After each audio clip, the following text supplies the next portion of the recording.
అప్పుడు లుదియాను దైవభక్తి గల యొక్క స్త్రీ ఏం చేస్తుందామె? మామూలుగా మనం మీటింగ్కి వెళ్తే ఏం చేస్తుంటాం? అబద్ధాలు చెప్పొద్దండి. ఆదివారం మన పనులు మనం చేసుకుంటుంటాం, లేకపోతే ఆలోచిస్తుంటాం. మటన్ చేసి వచ్చినా, చికెన్ చేసి వచ్చినా, అదేంటి ఏమైందో ఏం కథ, ఫ్రిడ్జ్లో పెట్టలేదు, ఎన్నెన్నో ఆలోచనలు. ఈమె యూరప్లో మొట్టమొదట రక్షణ పొందిన స్త్రీ. ఈ దినాన యూరప్లో సంఘాలు ఉన్నాయంటే కారణము ఈమె మొదట.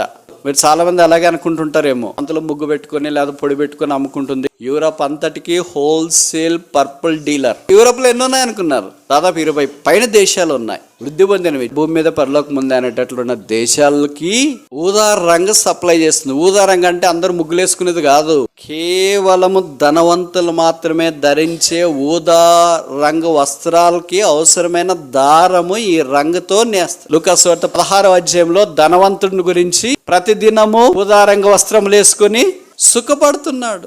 ఈ దినాల్లో మన రాజకీయ నాయకులు ఖద్దర్ గార్మెంట్స్ చేస్తారు కదా. నేను కూడా తెలియనప్పుడు ఏమనుకున్నానంటే, పిల్లప్పుడు ఆ తెల్లు ఖద్దరు వేసి ఇంత చీపు ఎందుకు వేస్తున్నారు అబ్బా వీళ్ళు, మామూలు మా మధ్య టెరికట్టను వేసుకోవచ్చు కదా అనుకున్నా. తర్వాత నేను తెలుసుకున్న తర్వాత అనుకుంది, ఓ గుండె జల్ అనింది. అది ఒక్కొక్కటి మీటర్ 1000 రూపాయలు, 2000, 3000, 4000 ఉంటుంది. ఎందుకంటే ఖద్దర్ కాస్ట్.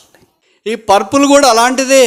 రాజులు మాత్రమే, ఘనమైన వారు మాత్రమే, ధనవంతులు మాత్రమే చొక్కాల్లో వాడే ఆ దారానికి అవసరమైన పొడి ఈమె యూరప్ అంతటికి సప్లై చేస్తుంది. అలాంటి ఆమెకు భక్తి ఉంటుందండి. మామూలుగా మనం అంటాం కదా వ్యాపారస్తులకు ఉండదని. ఉన్నా కూడా ఎప్పుడో ఉదయం సాయంకాలం ఉంటుంది. కానీ ఆమె మీటింగ్ జరుగును అనుకొని నదీ తీరం అందన ఏం జరుగును అనుకొని వచ్చింది? ప్రార్థన జరగను అనుకొని వచ్చింది. ప్రార్థనకు వ్యాపారవేత్తలు వచ్చేది మీరు ఎప్పుడైనా విన్నారా?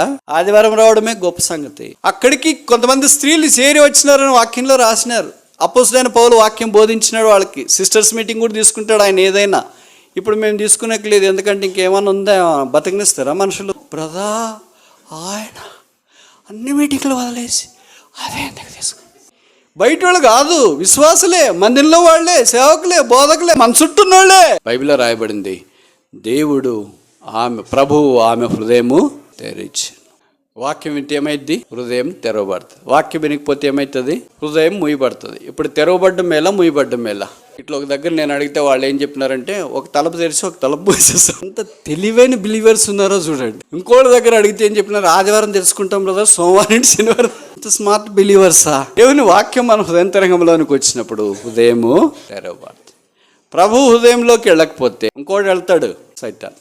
ఎవరు కావాలి మన హృదయంలోకి? వద్దని చెప్పొద్దు.